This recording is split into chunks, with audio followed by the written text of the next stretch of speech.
بسم الله الرحمن الرحيم الحمد لله رب العالمين والصلاة والسلام على سيد المرسلين وعلى آله وصحبه أجمعين أما بعد فقد قال الله تعالى في القرآن المجيد بعد أعوذ بالله من الشيطان الرجيم بسم الله الرحمن الرحيم وما أرسلناك إلا رحمة للعالمين صدق الله العظيم ربي اشرح لي صدري ويسر لي أمري واحلل عقدة من لساني يفقه قولي سبحانك لا علم لنا إلا ما علمتنا إنك أنت العليم الحكيم ربي ارحمهما كما ربياني صغيرا فسهل يا إلهي كل صعب بحرمة سيد الأبرار السهل جزا الله عنا محمدا صلى الله عليه وسلم بما وأهله. Toutes les louanges appartiennent à Allah subhanahu wa ta'ala, le tout clément, le très miséricordieux, notre Seigneur, notre pourvoyeur, celui qui nous a accordé Iman, la foi, la ilaha illallah, Muhammadur Rasulullah sallallahu alayhi wa sallam, celui qui a fait preuve de miséricorde en nous créant dans la communauté de Rasulullah sallallahu alayhi wa sallam, celui qui pourvoit à nos besoins journaliers, celui qui veille sur nous, celui qui nous accorde la vie, ce souffle de vie, les membres, la pensée, tous ces membres qu'Allah subhanahu wa ta'ala nous a donnés. C'est vraiment une faveur de la part d'Allah subhanahu wa ta'ala. Et sa miséricorde, la miséricorde d'Allah subhanahu wa ta'ala, elle est immense. Immense. La miséricorde d'Allah subhanahu wa ta'ala, elle est immense. Et sa miséricorde se reflète sur l'enseignement de Rasulullah sallallahu alayhi wa sallam, qui est un enseignement plein de miséricorde. وَمَا أَرْسَلْنَاكَ إِلَّا رَحْمَةً لِلْعَالَمِينَ. Nous t'avons envoyé comme miséricorde pour l'univers, pour les mondes. Et l'enseignement de Rasulullah sallallahu alayhi wa sallam est un enseignement parfait. On doit avoir cette ferme conviction que l'enseignement de Rasulullah sallallahu alayhi wa sallam nous accorde la tranquillité, la sérénité, sans rejeter nos besoins quotidiens, sans rejeter ce monde, bien au contraire. L'enseignement de Rasulullah sallallahu alayhi wa sallam nous montre comment utiliser les biens de ce monde pour trouver le bonheur dans l'au-delà, Inch'Allah ta'ala. Et aujourd'hui, nous allons voir une miséricorde parmi les miséricordes de l'enseignement de Rasulullah sallallahu alayhi wa sallam. Et de la miséricorde d'Allah subhanahu wa ta'ala, elle est exceptionnelle. Elle est exceptionnelle. En dehors des ordres qu'Allah subhanahu wa ta'ala nous a donnés, les choses qui sont obligatoires, le jeûne, la salat, etc., etc. Il y a les choses qui sont obligatoires. On n'en discute pas parce que c'est tout à fait naturel de mettre en pratique ce qu'Allah subhanahu wa ta'ala il a rendu obligatoire et de ne pas s'approcher des interdits. Donc il y a les choses qui sont obligatoires et il y a les choses qui sont interdites que le croyant doit faire attention de ne pas négliger les choses obligatoires et de ne pas s'approcher des interdits. Donc on ne pense pas, on ne parle pas de cela. Cela est tout à fait logique. Le croyant il s'adonne à ce qu'Allah subhanahu wa ta'ala a ordonné. Et le croyant reste loin des interdits qu'Allah subhanahu wa ta'ala a montré à Rasulullah sallallahu alayhi wa sallam. Il y a des actions qui constituent des bonus. Et c'est là où la miséricorde d'Allah subhanahu wa ta'ala prend toute sa splendeur. Parce qu'Allah subhanahu wa ta'ala, peu d'actions mais d'énormes récompenses. Il y a d'énormes récompenses. Nous allons voir une action aujourd'hui et Inch'Allah, Nous faisons tous l'intention, Inch'Allah Ta'ala, nous faisons tous l'intention de mettre en pratique cette action que nous allons montrer. Elle est très simple. C'est une action très simple. Et elle ne nécessite pas beaucoup de temps. Donc peu d'actions, mais d'énormes récompenses. Et on le rappelle avec cette condition que les choses obligatoires, on les accomplit. Et ce qu'Allah a interdit, on reste loin de ces interdits. Al-Izzu ibn Abdissalam, cité par Al-Mubarak Furi rahimahumullah ta'ala, il dit que, c'est cité dans Ihda'ud Dibaja, le commentaire de Ibn Majah, qu'il y a des actions qu'Allah subhanahu wa ta'ala nous a données et qu'on les accomplit d'une façon minime, mais les récompenses sont énormes. Les récompenses sont énormes. Et une action qu'Allah subhanahu wa ta'ala nous a montré à travers l'enseignement de Rasulullah sallallahu alayhi wa sallam, et cette action elle est vraiment, Allahu Akbar, peut-être 5 minutes, maximum 10 minutes. Maximum 10 minutes. Et derrière cette action, Allah subhanahu wa ta'ala, à travers les ahadiths de Rasulullah sallallahu alayhi wa sallam, à travers l'enseignement de Rasulullah sallallahu alayhi wa sallam, il y a des promesses énormes. Écoutons bien. Écoutons les promesses. Et ensuite, on va voir l'action. La première promesse, c'est qu'Allah subhanahu wa ta'ala, il prend en charge toutes nos préoccupations mondaines. Toutes nos préoccupations mondaines. On a une journée chargée. On a ceci à faire, on a cela à faire. On a à faire tel travail, telle tâche. On va l'accomplir, Inch'Allah. Allah subhanahu wa ta'ala va rendre facile cette tâche. Allah subhanahu wa ta'ala nous donnera la garantie que cette tâche sera rendue facile, Inch'Allah ta'ala. Regardez, déjà toutes les préoccupations mondaines, tout ce qu'on peut avoir, il y a les impôts à payer, il y a ceci à payer. Allah subhanahu wa ta'ala, il met barakat, il met la baraka dans notre argent. Allah subhanahu wa ta'ala, il fait en sorte que quelles que soient les situations, Allah subhanahu wa ta'ala nous montre une porte de sortie. Et on doit avoir cette ferme conviction qu'en accomplissant cette action, Allah subhanahu wa ta'ala, il prend en charge toutes ses préoccupations. On travaille, on ne dit pas qu'il faut travailler, on travaille. Mais Allah subhanahu wa ta'ala, nous allons voir qu'aujourd'hui on dit qu'il n'y a plus de temps. Que de temps perdu à gagner du temps. On est arrivé là.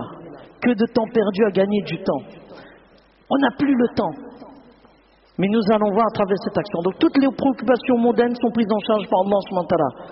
Première promesse. Deuxième promesse, il y a une protection contre le mal, contre les difficultés et contre les soucis. C'est une protection. On a un souci, Allah subhanahu wa ta'ala tout de suite, il nous montre la porte de sortie.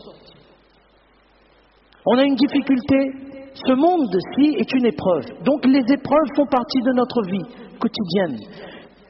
Mais c'est là qu'on a besoin de stabilité, c'est là qu'on a besoin de tranquillité, c'est là qu'on a besoin de sérénité. Et le croyant, il sera serein, parce qu'il sait qu'après avoir accompli cette action, il a cette ferme conviction qu'Allah subhanahu wa ta'ala lui délivre de tout souci. Et wallah, chers frères, wallah, c'est une promesse, c'est une promesse 100% de la part d'Allah subhanahu wa ta'ala qui va se passer de la façon telle, c'est-à-dire qu'on trouvera toujours une porte de sortie.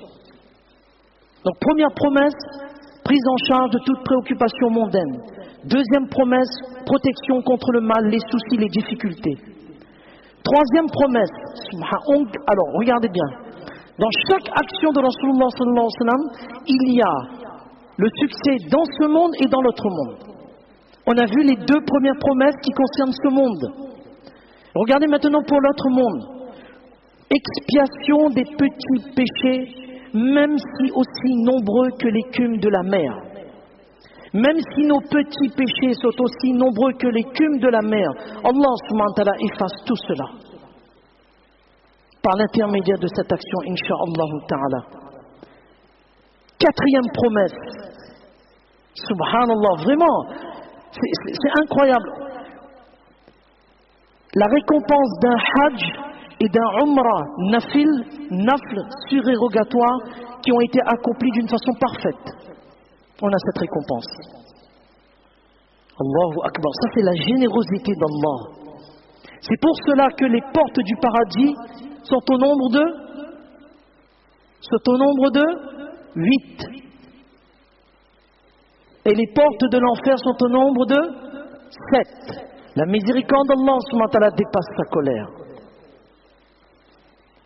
Récompense d'un hajj et d'un umrah nafl parfait.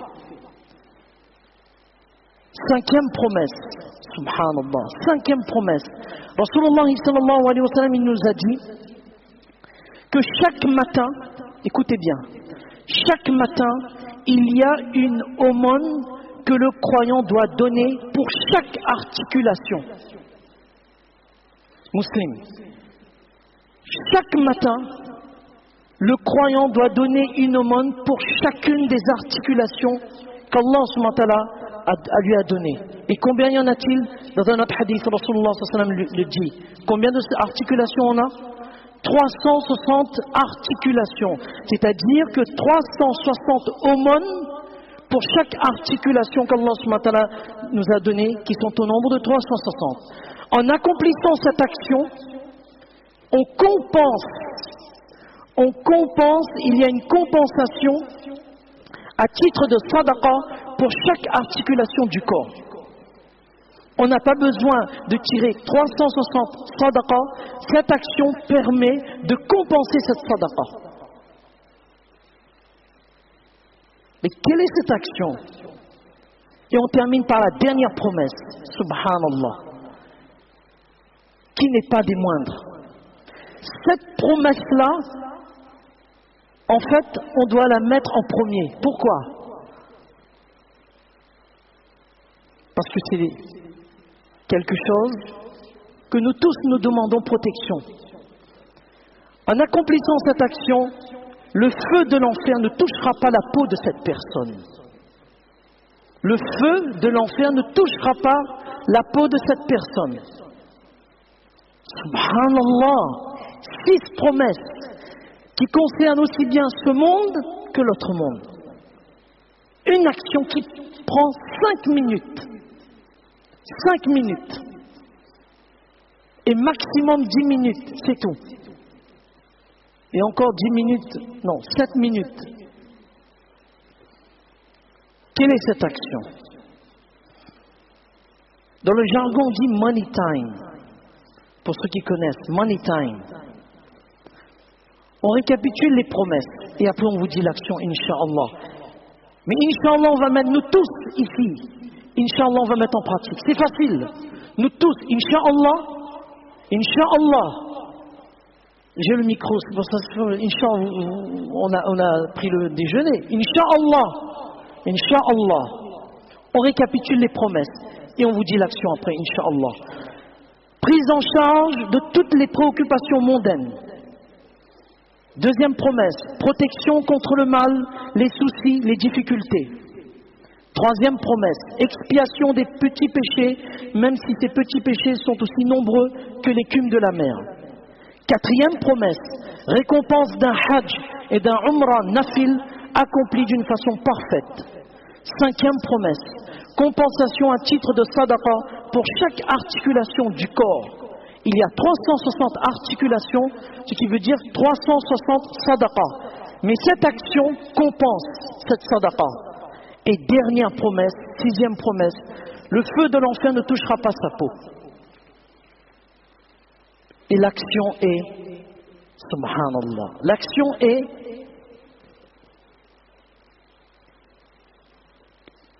la prochaine fois, non, tout de suite, Inch'Allah, tout de suite, now. L'action est, 10 minutes après le lever du soleil, 2 rakats nafla. C'est tout. 10 minutes après le lever du soleil, 2 rakats nafl, que certains appellent ishraq. 2 ou 4. C'est pour cela on a dit 5 minutes ou 7 minutes maxi. C'est 2 rakats. Subhanallah. Inna atayna, premier rakat. Deuxième rakat, Wallahu ahad. Voilà. 2 rakats. Comment Allah subhanahu wa ta'ala il est généreux. Ça c'est money time. C'est ça. On ne perd ni ce monde dans lequel nous vivons et on ne perd ni l'autre monde dans lequel Allah subhanahu wa ta'ala nous a promis, Inch'Allah ta'ala, nous tous. 2 rakats, 10 minutes après le lever du soleil, ou 4 rakats. On a ces 6 promesses de la part d'Allah subhanahu wa ta'ala. Si on ne peut pas les accomplir 10 minutes après le lever du soleil, Allah subhanahu wa ta'ala nous donne jusqu'à avant le zénith. C'est 12h22. Je crois, actuellement, avant 12h22, 2 rakats ou 4 rakats. On a depuis 10 minutes après le lever du soleil jusqu'avant le zénith. On a tout ce temps-là pour accomplir 2 rakats ou 4 rakats. Et on a ces 6 promesses de la part d'Allah subhanahu wa ta'ala. Inch'Allah, on va le mettre en pratique. On a cette ferme conviction lorsqu'on les accomplit. Et on a dit en préambule, on ne parle pas des interdits. Ça c'est automatique, on reste loin des interdits. Notre commerce, nos transactions, tout cela c'est licite, c'est nickel. Les choses obligatoires, on les accomplit, c'est nickel. On ne parle pas de cela. Là, c'est les bonus. À travers les bonus, là, après, il y aura un effet. Inch'Allah, on va mettre en pratique, Inch'Allah, et on transmet à nos sœurs et mères à la maison. Les 2 rakats ou les 4 rakats, 2 par 2. 10 minutes après le lever du soleil, on a jusqu'à avant le zénith. Et on a ces 6 promesses de la part d'Allah subhanahu wa ta'ala. Et ça, c'est la miséricorde d'Allah subhanahu wa ta'ala. Et ça, c'est la miséricorde de Rasulullah sallallahu alayhi wa sallam. C'est pour cela que chaque enseignement de Rasulullah sallallahu alayhi wa sallam doit être considéré comme une facilité et non un fardeau. Non pas une charge, mais un moyen d'investir dans ce monde et dans notre monde. Allah subhanahu wa ta'ala nous donne tous la compréhension de ce qu'on vient de dire. Allah subhanahu wa ta'ala fasse que chaque enseignement de Rasul sallam on puisse mettre en pratique et cela, ce sera pour nous-mêmes. Amin wa akhiru da'wana alhamdulillahi rabbil alamin. Fa jazakumullahu khairan, ahsanal jaza fid darain.